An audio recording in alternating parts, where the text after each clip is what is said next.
Sementara itu warga Kota Makassar mengaku sudah mengikuti aturan membuang sampah. Masyarakat tidak lagi membuang sampah pada kontainer namun hanya meletakkan di depan rumah masing-masing lalu dijemput petugas. Namun soal retribusi tiap warga mendapati kondisi berbeda.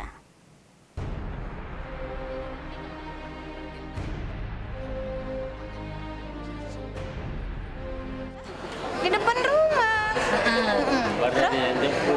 Jadi nanti kalau di depan rumah ada yang ambil? Ada tukang sampah, langganan sampah.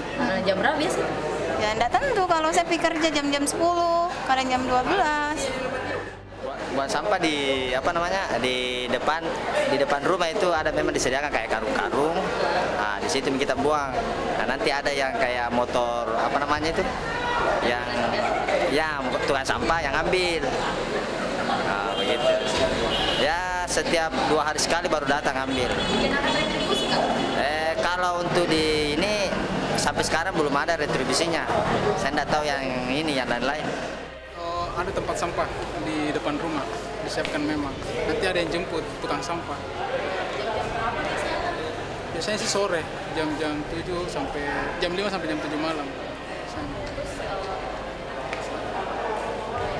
Kalau dari pemerintah belum pernah saya bayar sih, cuma yang tukang sampah yang saya bayar per bulan. Biasanya 25.000 sampai 30.000 per bulan.